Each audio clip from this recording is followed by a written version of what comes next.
Well, howdy, physics sleuths and inquisitive souls, and welcome again to another lecture of the Sermon of Sean. Today, we're going to talk about some things. We're going to talk about what sin is. We're going to talk about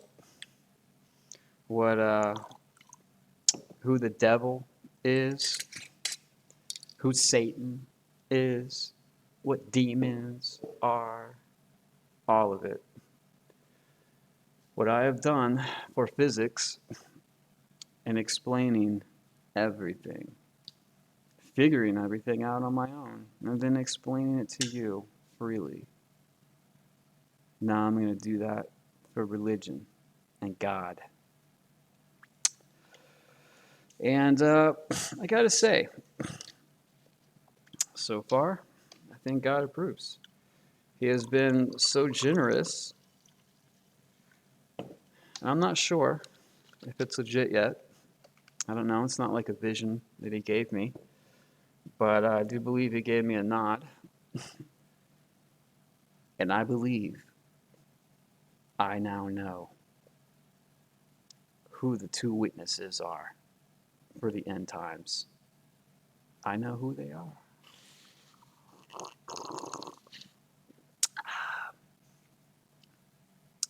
I follow them regularly now. And also, from this, I believe I, and I alone, down to the week, that the world's going to end. Not the world, civilization. Civilization's going to end when Putin's going to use the nukes. I'll do a video on that as time draws closer. I will tell you right now, it's in the later half of 2026. It's when everything's going down. Till then, we're in the Great Tribulation. We're like in the final year almost. Everything's going to keep ramping up and up and up. And that's just the way it's going to be. There's going to be no returning normal like it was before COVID. It's just going to be more bullshit, more earthquakes, more famines, more pestilence, more civil unrest, more war, more rumors of war, everything bad. And there's a reason why you get 7 years of this bullshit, of the Great Tribulation. All right? The reason why is because it's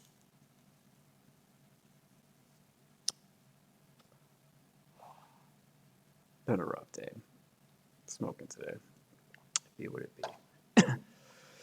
But the reason why the Great Tribulation lasts 7 years, right, with the final sign from one of my other videos that I've shown you, which is the COVID pandemic, is the final sign, where the seventh angel pours his vial out into the air, and through the air it spreads, and the voice from the throne says it is done. And so begins the 7-year Great Tribulation, or tribulation, 3.5 years, and 3.5 years of the Great Tribulation, technically, when you get nitpicky about it. But the reason why it lasts 7 years is because the whole point is it's showing you how god-awful everything can get when God isn't a part of the picture. All right? When humans are just left to their own vices to rule their world, earth is however they please. This is the kind of bullshit that happens, man. And at the end of the day, you have to make a choice. Everyone does on this planet. You have to choose. There are two forces vying for you, vying for influence over you, vying for your loyalty, vying for you. That's it, only two. One of them is the beast, daddy government. That's who the beast is. That's how God sees the government, is this mindless entity, a beast, laboring through, looking for its own self-interest, meandering and wrecking everyone's lives that it goes through it without one fuck given. That's how God sees our governments. And is he really that far off? I don't think so. So the beast wants control of you because you're a tax asset. You pay taxes. You give them money and empower them. You obey them. The beast wants to control you, the government. And as the world falls apart, the government wants to pull you away from religion and closer into the nipple of the beast, to the teat of the beast. Oh, suckle my teat. Yes, here. Have a jobby job in civilization. Yeah, now you can buy stuff and be a consumer whore. That's right, suck on this teat. That's what the beast is all about. That's how it controls you. The other source that's fighting for you is God, religion. So ultimately, this 7 year tribulation, period of trial and errors, is meant to see when shit hits the fan, who do you run to for everything? Who do you trust? Do you trust that old dude who was elected in office or who was born into it? You know, he won a popularity contest or whatever, and now he's ruling you and he's telling you how things are going? You're stupid. You don't know nothing.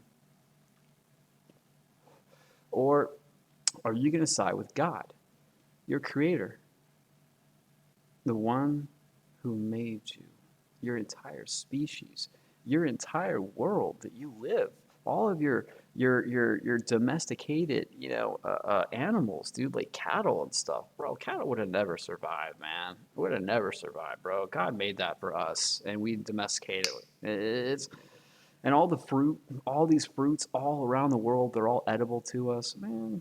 That wasn't here before us. God put that there for us as He spread us out over the planet.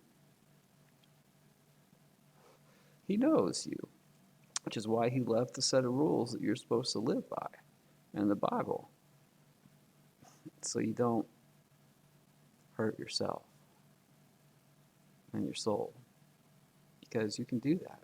God gave you free will. You can do whatever you want.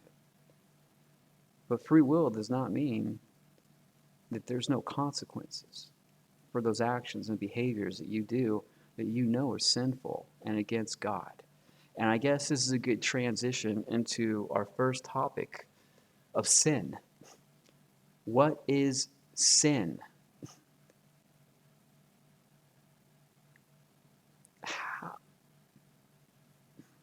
The only way I can explain to you properly what sin is you have to understand our origins as a species, okay? A lot of people think that we have just evolved the way we are over time, okay? And there's a lot of evolution going on. God has been doing this program on our species for a very long time. I used to think it was like 100,000 years. Now I'm not even sure. It might be millions of years. Millions of years, okay?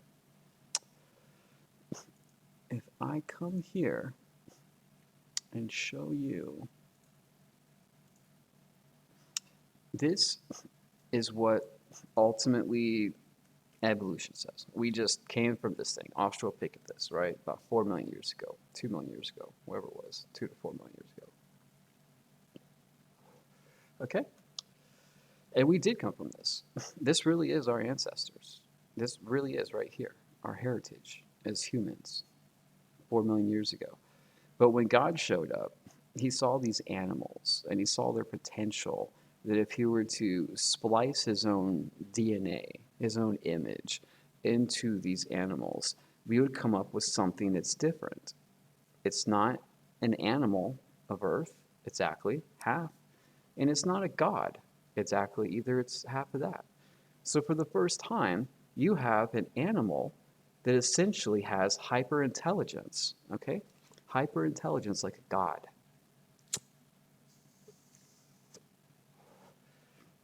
And when like Adam and Eve got their intelligence after eating the apple, forbidden new knowledge, the first thing they did was they clothed themselves because they realized they were naked and it was indecent. And so they didn't want to be naked, so they covered themselves to feel more comfortable. Animals don't care if they're naked. They have no concept of indecency or immorality. They do whatever their instincts or feelings tell them to do.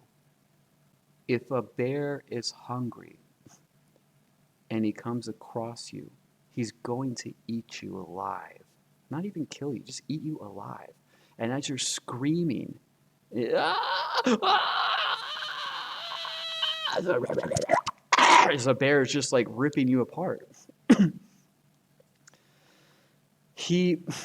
He doesn't care about your screams and the agony he's inflicting upon you. He has no concept of understanding of what this is doing and what it's like, what it feels like. All he knows is he's hungry and you're made of meat and it tastes good and he's not so hungry anymore after he eats it. Okay? So, our first concept we're going to go over today is sin. What is sin? Sin is the animal part of you, okay? We are half animal and half God, okay? It's kind of like you got a good wolf and a bad wolf that live inside your mind. And they're always fighting for control of you. They all want to control you. And, the ancient proverb, says, well, which wolf wins? It's simple. The wise man tells you whichever wolf you feed the most, that's the winner of the fight. But if you don't understand how to fight or what you should be fighting for, it's kind of an unfair fight, no? So that's why I'm going to arm you. I'm going to show you knowledge, the power of wisdom, and what it is that you should be fighting against. Okay? An argument that I hear a lot of gay fellows make about homosexuality and why it should be okay is because, well, animals do it in the animal kingdom. They fuck whatever. They don't care. Dogs will fuck chickens. They don't give a shit. They'll fuck your leg. They don't care. Yeah, because he's a fucking animal, dude. Your whole argument is that we should behave more animalistic because you think that's all we are is a fucking animal. But we're not an animal. Animals don't clothe themselves for fear of being nude.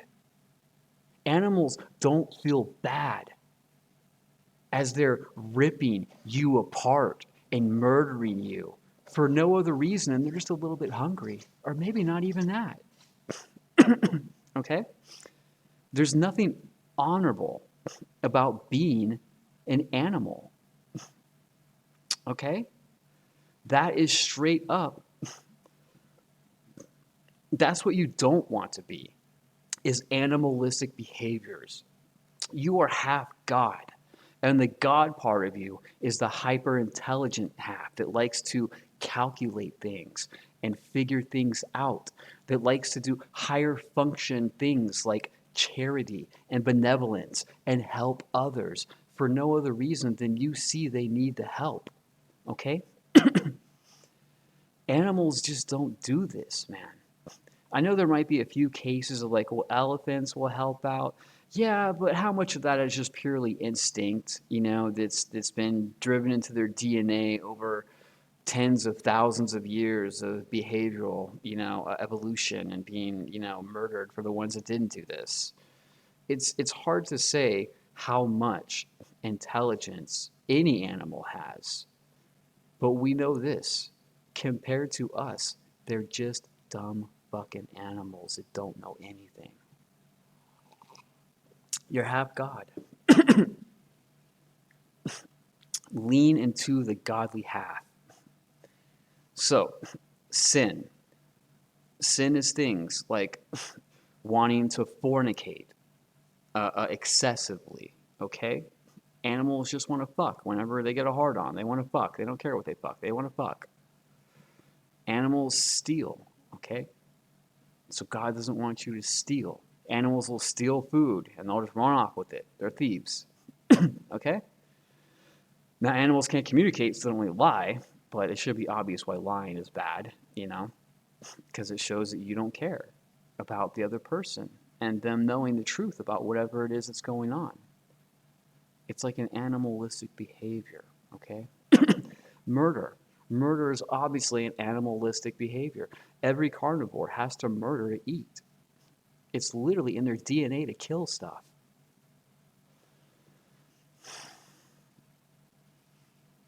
You have to evolve and go beyond what you came from, a fucking animal. Australopithecus, okay?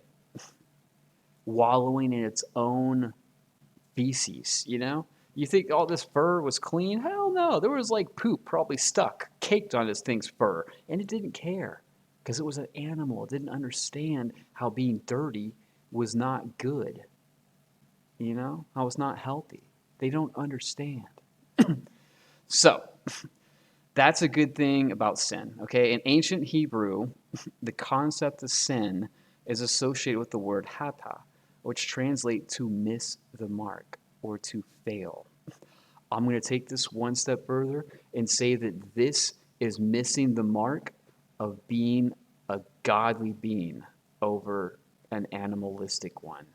It is to fail on leaning into your godly half over your animalistic half. Okay? It's right there. Ancient Hebrew. That's the definition when they use sin, was you failed. You failed, my son. Today, you listen to your bad wolf, your animal wolf, instead of the good one, the angel. Right? So, that is sin. That is what sin is. Sin is anything animalistic. You're not a dirty animal anymore. You're half an animal. And you're expected to try and not lean into that half by your creator, God, because it's an abomination to him. He wants more for you than to have a bunch of pets beside him. He doesn't want a bunch of fucking pets beside him. He didn't do all this for a bunch of pets. And he didn't do all this to have an army of slaves. Hence why you have free will. He wants you to choose to be something good. So that way, instead of having a bunch of pets or slaves, now God has a legion of allies. Allies with their own individuality and their own personality and their own things that they care about and are passionate about.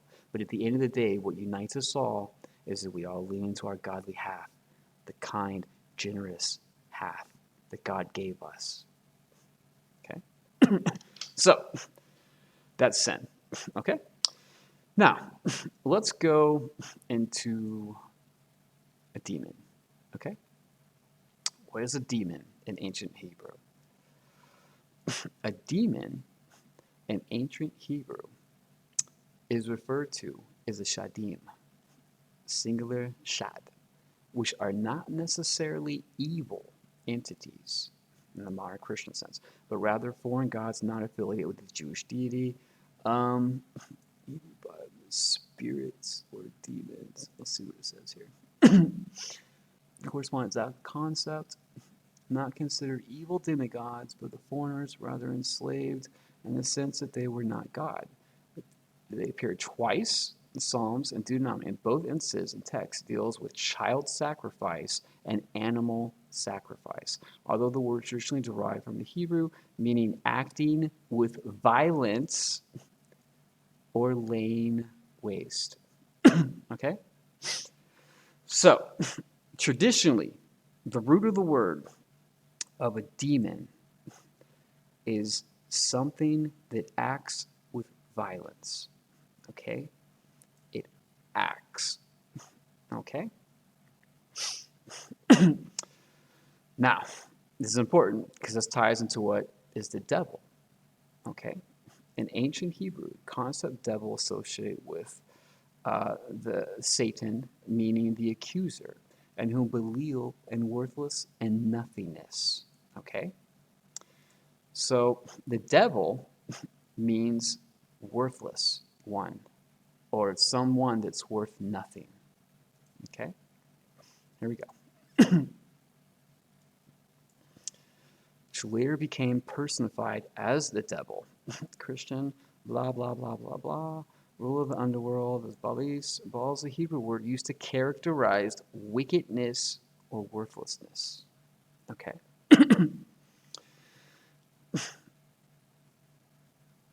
There are no demons, my child, in this world. There are no devils in this world, except for the ones that you spawn in your own mind from listening to your animalistic half. Okay? We can go further into this, all right? Devil. Devil means evil deeds conspiring. Okay? Blau is an old Hebrew word for the devil, understand which means witless or wickedness. Okay? So, the way this works, if you become a devil by refusing to live by the rules of God, like don't cheat, like that, don't steal, don't lie, don't kill, don't hurt other people, blah, blah, blah, blah, blah, blah. Then you now become wicked and a worthless creature in God's eyes and to religion. Okay? There are no devils that God created. They're running around trying to get you to do bad stuff. They're all inside your own head. That's where they live. And you control them. All you have to do is stop listening to the animalistic half and lean in to the godly half. That's all you have to do to kill those things in your mind. That's it. And they die. Over time, they wither away and die. I promise you. All right? So now that's a devil. Is someone that has given in to wickedness or worthlessness. So now what is a demon? A demon is a man of the devil. Okay? I want you to look at this. Okay? This is kind of something to be thinking about here. All right? This might just be coincidence, but devil equals evil deeds. That's a devil. It equals evil deeds. It's right there in the name. You see that? Evil, right? Evil. You see this, right? Evil is right there in the fucking name. Evil. But it has a D because it's shortened for deeds. I don't know if it actually is, but that's the way it works out perfectly. I don't think that's a coincidence, okay? So a devil are deeds that are evil, that a person does. I should probably go back. Anyways, so that's a devil. Evil deeds. It's right there in the name. Evil with a D in front. All right? And now we have a demon. A demon. Okay? What is a demon? A demon is an actual, real manifestation from a devil, from evil deeds. It's right there in the name. Look at it. Demon. Non. Man. Men of devil. It's right there. Look. Men, mon, and DE. DE is short for devil. Devil men. A demon is just an actual person, not a supernatural entity, just a person that has done evil deeds. They've They've listened to the devil in their mind, and now they have become a demon, a person that's actually dedicating their lives to evil and wickedness all the time. Look at this. Demons referred to, where was it? Plural, blah, blah, blah. Bible is probably right here. We actually mentioned it in the Bible. Yeah. So right here in the Bible, they say that demons sacrificed whatever. Where am I looking at here? Yeah. Term related Hebrews, plural, translate the hairy beings or satires. No, that's definitely not right. Demonic spirits. Yeah, okay. Acting with violence. Okay? Acting with violence is a shadim, a devil. Okay? So it's a real person that's listened to the devil in their mind, and now they are manifesting that evil in the real world into real acts, hurting people around them. They have now become a demon. See? In your mind, you listen to bad things, devil. You do bad things and you become a bad thing, a demon. That's the thing, okay? That's what it all is saying. That's what God is trying to tell you. He's trying to teach you how your dumb fucking monkey mind thinks and works. And he's trying to show you what the right thing to do to defeat your dumb monkey half. I'm not bullshitting when I say that your Creator knows you better than any human to ever live. Even me, prime amongst all earth monkeys. I am the most intelligent human to ever live. If you doubt that, look at my videos on my channel, motherfucker. I'm the only one who can calculate gravity, dark matter, and dark energy perfectly with every observation ever made. You're not my equal in the game of intelligence, and I'm telling you, I'm not even fucking equal to God to clean the scum off his shoes. Drop the ego and listen to God, my child, and be amazed at how wondrous your life will turn out.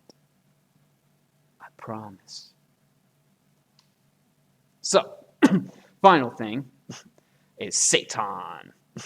In ancient Hebrew, Satan, the big fallen angel, is a generic term meaning adversary. Generic term meaning adversary. The accuser, derived from the verb or meaning to obstruct, to oppose. Okay? It doesn't necessarily refer to a specific malevolent entity. There is no dude with red skin and horns hopping around with magical fairy dust and a trident poking you with it and no one else can see, and every time he pokes you with it, it makes you do bad things. That's not the way it is. God would never do that to you. You have enough demons in your own mind. Devils. You have enough devils in your own mind. Okay? And that's what Satan means. It means someone who opposes God's will and plan for us, his creation, his half earth monkey things and half God things. They're combined together to create a human. Satan is just simply any force that tries to pull you away from God and pitch you in opposition. It could be a person that's talking bullshit to you, that, is feeding you lies. You don't know the truth, so you believe it. It could be an act that you saw, but you didn't understand it, and so you interpret it horribly wrong. It could be anything. Satan is a very generic term meaning adversary. It's anything that just pulls you or gets in between you and what God wants for you. And it ain't no dude. It ain't no dude like this. It doesn't exist. This concept of Satan didn't come about till I think like the 5th century. Like 5 centuries after Jesus, man, is when they started, thinking of Satan and stopped being like, negative thoughts pulling you away from God to an actual entity that's trying to make you do bad things. But it's not.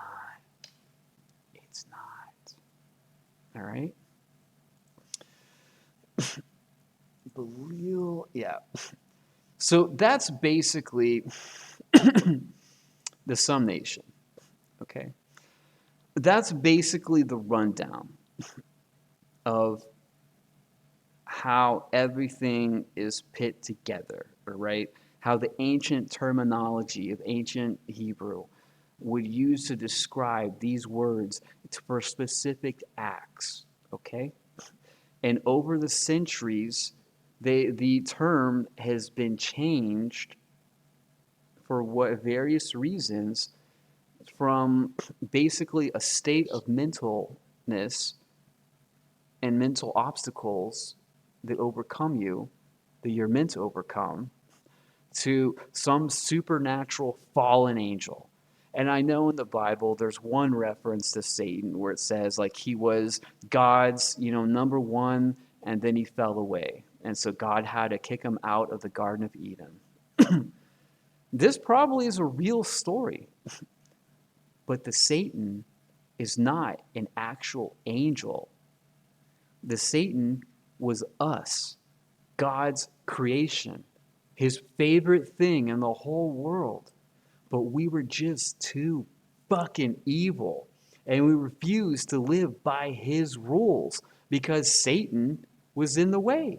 And so he had to cast us and Satan out of the Garden of Eden, out of, heaven, onto the earth to live among the earth until we evolve more and become better. Okay? That's what I believe the story is ultimately trying to tell you. But it's too complicated of a thing to explain to primitive men thousands of years ago. All right? So, that's the rundown. That's these 4 concepts: sin, devils, demons, and Satan, and what they all really mean, and how you need to change the way you think to overcome this stuff, okay? In the Bible, Jesus says, do not focus, do not think about doing evil things, because those thoughts have a way, those devils in your mind that you give into have a way of manifesting to real sin, real acts of violence, to demons. What Jesus was trying to explain to primitive men who did not understand nothing was this. It's such a beautiful concept. Neuroplasticity.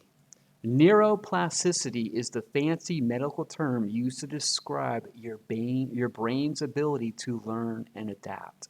Think of the internal rewiring process that allows your mind to grow and meet new increased demands.